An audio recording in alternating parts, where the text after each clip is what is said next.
Olá, bem-vindos ao Holomorph. Uma coisa para você nunca perguntar para um linguista ou para alguém que estuda linguística, que é quantas línguas você fala. A gente ouve isso o tempo todo. As pessoas confundem com poliglotas e tal, e eu vou falar hoje porque poliglota às vezes não é nenhuma coisa muito boa, esses poliglotas de YouTube, etc. Mas vamos ver hoje algumas línguas que eu já estudei nesse Holomorph Extra. Diretamente do Jardim da Cordoaria,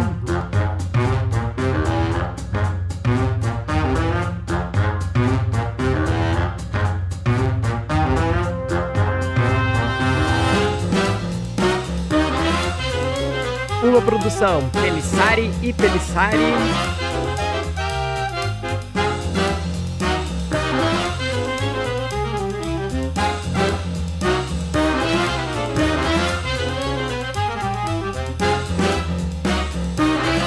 Com seu apresentador, Dom Vitor.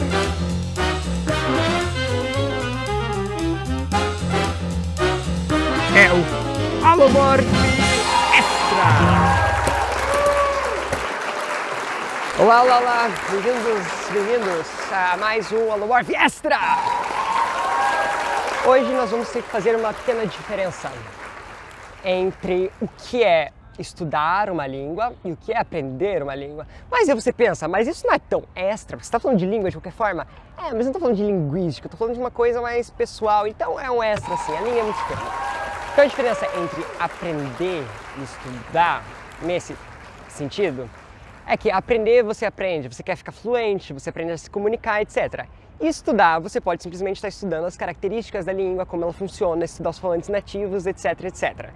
Então nós, do ramo da linguística, nós estudamos as línguas, esse é o objetivo, não é aprender as línguas, apesar de que você pode aprender e a gente ganha uns perks na hora de aprender a língua, umas facilidades a mais. Uma das coisas de ter um estúdio fora é que as pessoas, a gente sente cheiro de coisas ilícitas, porque tem muita gente ao redor. Ok, vai. E também tem todo tipo de coisa mesmo.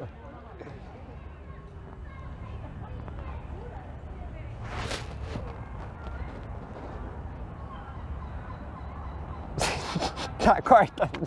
Ok, depois dessa breve interrupção do ambiente externo, nós vamos ver agora, eu gostaria de compartilhar com vocês as línguas que eu falo. Porque as pessoas muitas vezes me perguntam quantas línguas você fala, porque isso é o que pergunto para todos os linguistas e agora está aqui a resposta. E eu vou te mostrar como falar uma língua, definir a partir de quando você fala e quando não fala, é uma coisa muito difícil. E alertar vocês para os poliglotas da internet, tem muitos, e muitos deles nem são poliglotas.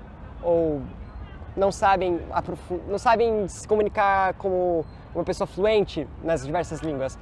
Então, e outro risco, outro risco dos poliglotas, os mineiros estão passando.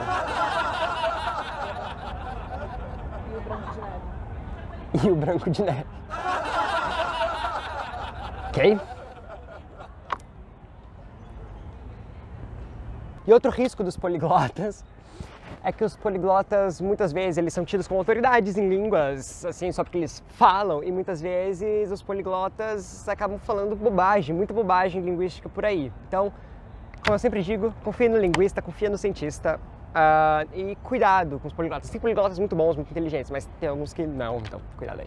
Então vamos começar agora com a primeira língua, que é a mais óbvia, que é a que eu tô falando agora, que é o português, os falantes nativos de português.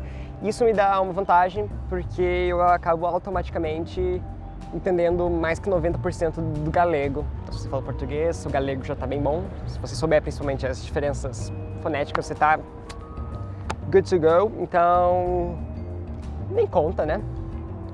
E daí nós temos outra que é óbvia nos dias de hoje, ou quase óbvia, né? O que pelo menos não é muito grande coisa, que é inglês. Que a gente aprende nas escolas, praticamente todo mundo. Bom, inglês também não é nada demais. Eu já estudei alemão, é uma língua complicadinha, porque ela é bem irregular em muitas coisas. Mas o vocabulário dela é muito parecido com o inglês, é uma língua germânica, então o alemão é interessante. Também é muito falado no sul, muitas pessoas lá no sul aprendem italiano e alemão, então também é uma língua mais comum de se aprender. A próxima língua é uma língua por causa da minha família, eu aprendi porque é o italiano, que é a língua padrão da Itália, né, a língua românica que todo mundo conhece, mas o italiano, apesar de ser a língua oficial da Itália, ele não é a única língua da Itália. Nós temos outras línguas da Itália, como eu vou falar de mais uma aqui, mas a Itália é um mosaico. Eu quero fazer um vídeo sobre todas as línguas da Itália, eu vou fazer, mas o italiano, padrão que a gente conhece, são os dialetos toscanos, a língua da Toscana, ali de Florença, que era falada pelo Dante e toda aquela região ali do Lácio e etc. Quindi parlo più italiano che tedesco. Outra língua românica que eu já estudei e que para nós também é super fácil é o galego-português, que é o português medieval, a língua que era falada em Portugal e na Galiza durante a época medieval. E o galego-português é a língua que originou a nossa, né? A língua que era falada na Idade Média aqui em Portugal e na Galiza, e originou o galego e o português, é bem autoexplicativo. E eu vou fazer mais vídeos sobre, inclusive já falei várias vezes, em vários outros vídeos sobre, é uma língua que eu amo, é muito interessante. E galego-português. Então, voltando ainda mais na história do português, nós chegamos no latim, né, que era a língua dos romanos. E é uma língua que muita gente cursando linguística e etc. estuda, porque é uma língua mãe de todas as línguas românicas, tem muitas coisas gramaticais interessantes, os casos, tempos verbais infinitos. Então, o latim é outra língua muito interessante e eu acho que é uma das línguas da qual eu mais falo aqui no canal. E é uma língua que nós consideramos mortas, né? Na verdade ela é evoluída, ela evoluiu até a nossa e todas as outras línguas românicas. Mas tem muito vídeo sobre o latim por aí também no canal, você vai encontrar. Agora a gente vai para as línguas mais diversas, que são as minhas favoritas. Não diria favoritas. Eu falei favoritas, mas daí o galego-português me olhou com uma carinha, assim, tipo,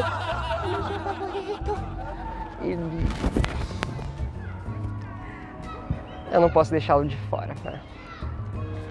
Bom, outra língua que eu estudei bastante e que eu gosto muito, mas que eu não sou fluente, é o islandês, que é a língua da Islândia. O único lugar onde se fala islandês é a Islândia, e é uma língua germânica, e é a língua germânica mais conservadora em muitos aspectos em relação ao nórdico antigo e até em relação a outras línguas germânicas no geral. Jag talar isländska. Nisso nos leva ao nórdico antigo, que é o islandês antigo. Ou, quer dizer, pelo menos o que nós consideramos normalmente como nórdico antigo é o islandês antigo, que é a língua falada na Idade Média na Islândia, que era muito próxima à língua falada na Noruega, por exemplo. E agora tem uma coisa de datação, tecnicamente é a língua falada pelos vikings, apesar de que o nórdico antigo que a gente estuda hoje foi falado depois, pouco depois, pelos já cristãos da Islândia. A Edda em prosa foi escrita nessa época, né, pelo Snorri Sturluson, e ele era cristão, então foi uma coisa posterior um pouco aos vikings, mas é praticamente a mesma língua. Os vikings são só um estágio um pouco anterior. Aqui nesse meu caderno, eu tenho anotado o nível que eu estudei essas línguas. O latim tá parado no meu estudo, mas tá bonzinho. O islandês tá parado, mas tá melhor. O nórdico antigo também parado, mas tá bonzinho. Já o galês tá parado, mas ele tá malzinho. Porque eu quero muito continuar, mas eu parei. E o galês é uma língua céltica, uma língua celta, que é falada no país de Gales. É uma segunda língua do país de Gales, apesar de que muitos não sabem falar. E o galês, ele tem muitas coisas interessantes, inclusive uma coisa chamada mutação, que eu planejei falar num vídeo que ainda vou mostrar, que a primeira consoante muda de acordo com o ambiente que ela tá e isso encadeado por diversos outros fatores, por preposições, tempos verbais. Crianças, parem de ser felizes.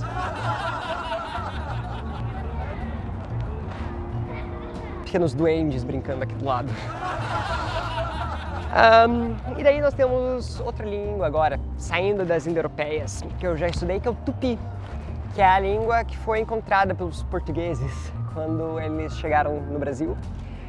E é a língua que falavam os povos tupis. E é uma língua muito interessante, na verdade. Eu estava estudando há pouco tempo, eu pretendo voltar logo porque ela é uma língua muito interessante. Obviamente, ela tem vários fatores distintos das línguas indo-europeias. E eu vou falar sobre essa língua ainda esse ano, em setembro. Esperem!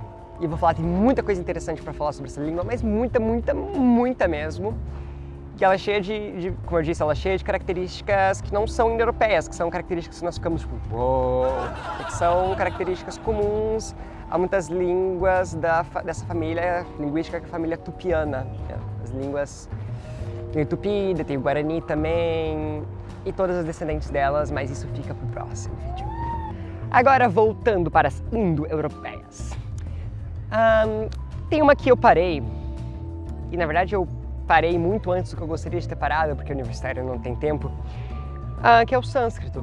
E eu parei ainda, eu comecei a aprender umas coisas, mas eu fui um aluno ruim e eu ainda não aprendi o alfabeto. O alfabeto do sânscrito é o que nós chamamos de abugida, é um alfasilabário. É uma mistura de um silabário com um alfabeto. Então tem milhões de caracteres que a gente tem que aprender. E é uma língua que era falada na Índia, uma língua muito antiga e muito complexa, indo-europeia, e ela foi muito importante, como eu já disse em outro vídeo até, para nós descobrirmos a família indo-europeia, descobrirmos que várias línguas são juntas, e o sânscrito, que é falado na Índia e que originou muitas línguas indianas, é uma língua indo-europeia também. Ela tem muitas similaridades com o latim, com o grego, o inglês até, né?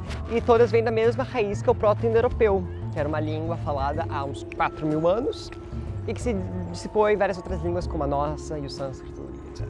Outra língua antiga que eu estava estudando e que está parado também, lamento, é o sumério, que é uma língua também, uma das línguas mais antigas que a gente conhece, é uma língua isolada e que usa o alfabeto cuneiforme para escrever. Eu já falei dela outras vezes, já falei do cuneiforme em outros vídeos, e é uma coisa muito, é uma língua, ela é isolada, a gente não consegue conectar ela a nenhuma língua que nós conhecemos hoje, a gente não sabe de onde ela veio direito, e é uma língua que é falada na época dos indo-europeus. E a gente tem sorte de tê-la ainda, a gente não tem o proto-indo-europeu e tem o sumério, porque os sumérios escreviam, os indo-europeus não escreviam. Então o proto-indo-europeu tem que ser reconstruído.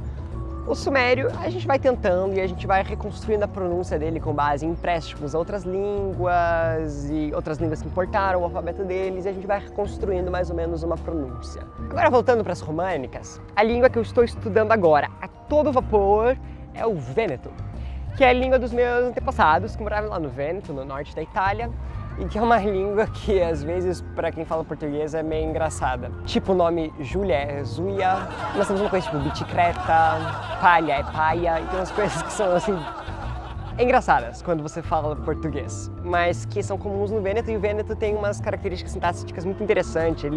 Às vezes ele parece bem redundante. Então se eu falo, você come um sanduíche, seria ti te mangia un panette. Então, você se come um pão. E o vêneto, como outras línguas aqui, como o galego e o galês, são línguas minoritárias, são línguas de minorias.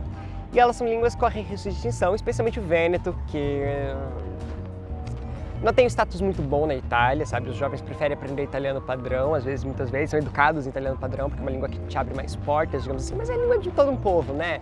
E há uma coisa que acontece em vários outros países, Espanha, especialmente na França, que são línguas minoritárias que estão sendo cada vez mais apagadas e reprimidas, porque o governo não as reconhece como línguas cooficiais, não permite que se ensine na escola, e todos esses casos, mas com o vêneto ainda é um pouco melhor que as línguas da França.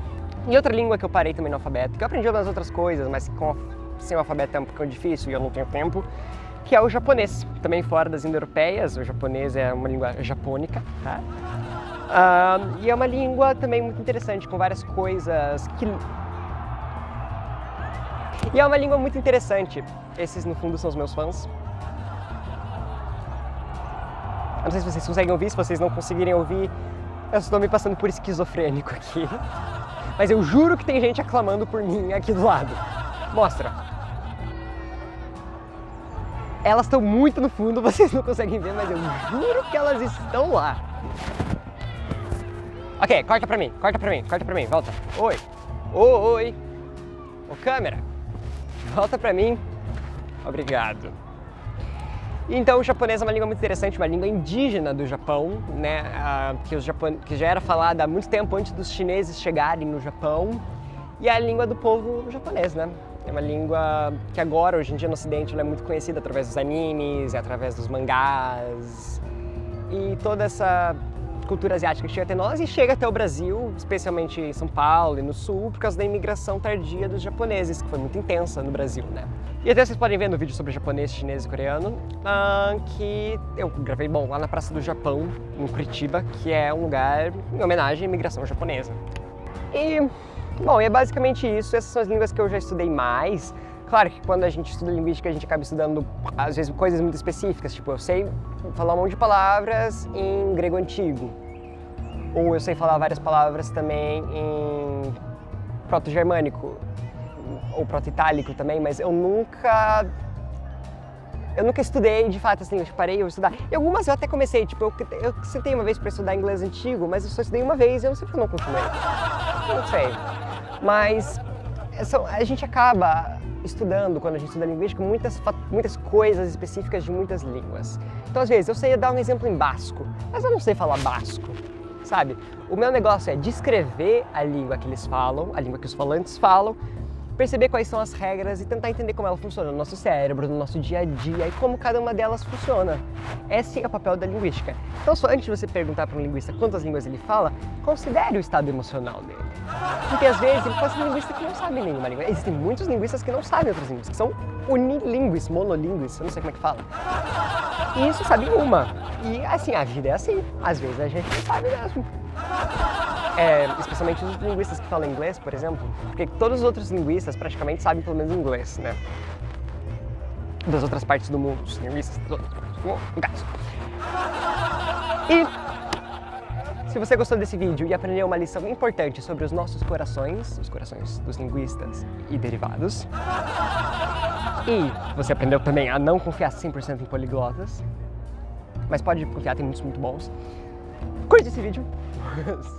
Eu atingi um FA 10. Curte esse vídeo, compartilha nas redes. Meu Deus do céu! Compartilha nas redes sociais, segue também o Alomorph nas redes sociais e se inscreve embaixo se você não for inscrito. Ative esse sininho para você receber notificação de quando sair vídeo novo. Comenta qualquer coisa aí embaixo, qualquer dúvida, qualquer sugestão, qualquer comentário mesmo, qualquer coisa que você quiser. Fale quais línguas você fala aí embaixo, quais você já estudou. Você se considera fluente em algumas delas? Você se considera poliglota?